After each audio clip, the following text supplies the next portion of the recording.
नमस्कार। आज हम बात करेंगे न्यूटन के गति के नियमों के बारे में।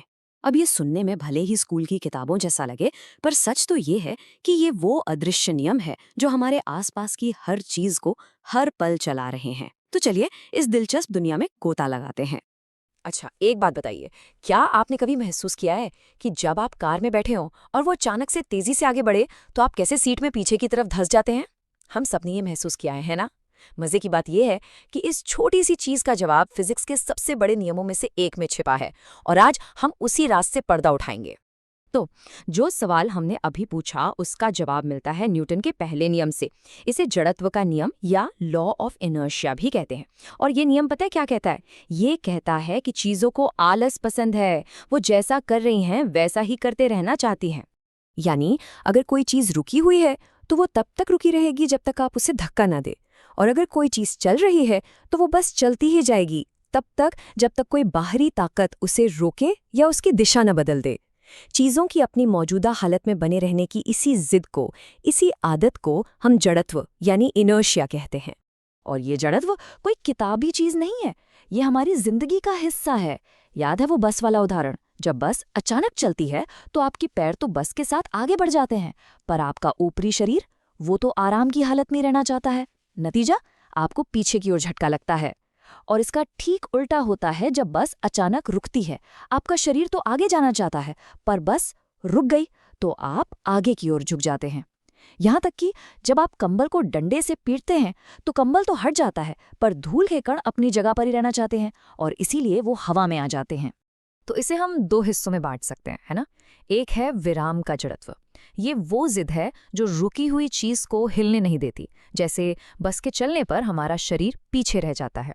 और दूसरा है गति का जड़त्व। ये वो जिद है जो चलती हुई चीज को रुकने नहीं देती, जैसे बस के रुकने पर हम आगे की ओर झुकते हैं। चले, ये तो हुई बात कि जब कोई बाहरी फोर्स यानी बल न हो तो क्या होता है। लेकिन सवाल तो ये है कि जब कोई बल लगाया जाता है तब क्या होता है। कोई चीज कितनी तेजी से चलेगी। और यहीं पर एंट्री होती है न्यूटन के दूसरे नियम की। अब इसकी जो किताबी परिभाषा है वो थोड़ी मुश्किल लग सकती है। वो कहती है कि किसी चीज के मोमेंटम यानी संवेग में बदलाव की दर उस पर लगाए गए बल के बराबर होती है। चलिए इसे आसान बनाते हैं। इसका सीधा सा मतलब है, आप किसी चीज पर जितना ज्यादा जोर लगाएंगे उसकी रफ्तार में उतना ही ज्यादा बदलाव आएगा, और ये बदलाव उसी दिशा में होगा जिस दिशा में आपने जोर लगाया है। सिंपल। और इस पूरे नियम का सार छिपा है एक बहुत ही मशहूर फॉर्मूले में, F=m×a। यानी फोर्स बराबर है मास गुणा एक्सेलरेशन, बल बराबर है द्रव्यमान गुणा त्वरण। यही वो जादुई समीकरण है जो हमें बल, वजन और रफ्तार के बीच का पूरा रिश्ता समझाता है। इसको समझने का सबसे अच्छा तरीका है एक उदाहरण। सोचिए, आपको एक छोटा हल्का सा डिब्बा धकेलना है। ज्यादा जोर नहीं लगेगा, है ना? क्योंकि उसका मास यानी द्रव्यमान कम है। अब सोचिए, आपको एक भारी भरकम अलमारी को धकेलना है। जाहिर है आपको बहुत ज्यादा बल लगाना पड़ेगा। क्यों? क्योंकि उसका मास ज्यादा है, और जैसा हमने पहले नियम में सीखा था, जिसका मास ज्यादा उसका जड़त्व भी ज्यादा, उसे हिलाना उतना ही मुश्किल। तो हमने पहले दो नियमों में ये समझा कि एक चीज पर बल का क्या असर होता है। पर दुनिया में चीजें अकेली तो होती नहीं, वो एक दूसरे से टकराती हैं, एक दूसरे पर बल लगाती हैं। तो जब दो चीजें आपस में इंटरैक्ट करती हैं तब क्या होता है? और इसका जवाब है न्यूटन का तीसरा नियम। ये लाइन आपने जरूर कहीं ना कहीं सुनी होगी। हर एक्शन का एक बराबर और उल्टा रिएक्शन होता है। For every action there is an equal and opposite reaction. ये शायद फिजिक्स की सबसे मशहूर लाइनों में से एक है, और इसका सबसे जरूरी मतलब ये है कि फोर्स यानी बल कभी अकेला नहीं होता, वो हमेशा जोड़ी में आता है।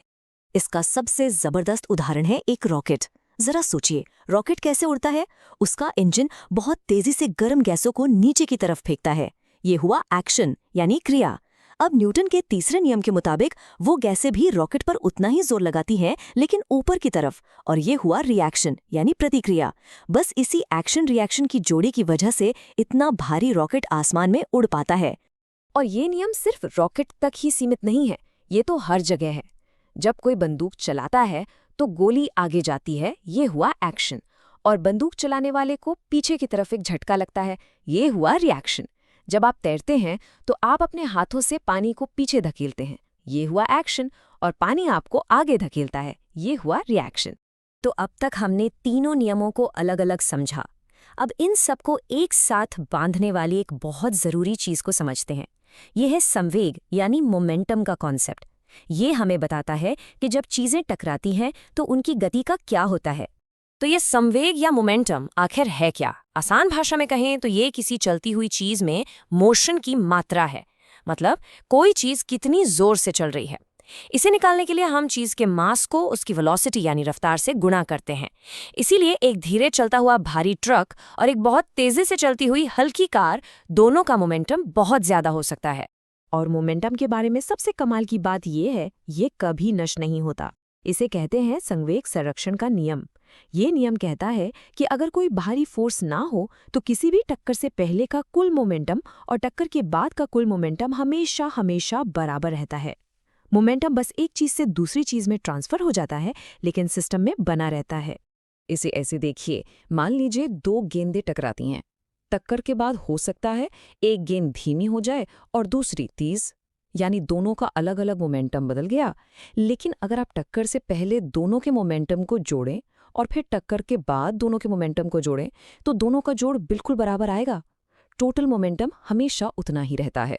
तो अगर मोमेंटम कंजर्व रहता है तो फिर किसी एक चीज का मोमेंटम बदलता कैसे है? इसका जवाब है आवेग यानी इम्पल्स।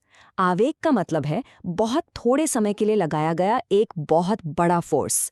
जैसे क्रिकेट में जब बल्ला गेंद से टकराता है तो वो बस एक पल के लिए होता है ना, लेकिन उसी एक पल में बल्ला गेंद पर एक जबरदस्त फोर्स लगाता है और यही आवेग गेंद के मोमेंटम को पूरी तरह बदल देता है। तो देखा आपने, न्यूटन की ये 3 नियम कितने सरल लेकिन कितने शक्तिशाली हैं। ये हमें बताते हैं कि हमारा पूरा ब्रह्मांड कितने सुंदर और सटीक नियमों पर चल रहा है। अब जब आप इन नियमों को समझ चुके हैं तो मैं आपके लिए एक सवाल छोड़कर जा रहा हूं। जरा अपने आसपास देखिए और सोचिए, अभी इसी वक्त और कौन सी अदृश्य ताकतें हैं जो आपकी दुनिया को, आपकी जिंदगी को शक्ल दे रही हैं। इस पर जरूर सोचिएगा। हमारे साथ जुड़ने के लिए शुक्रिया।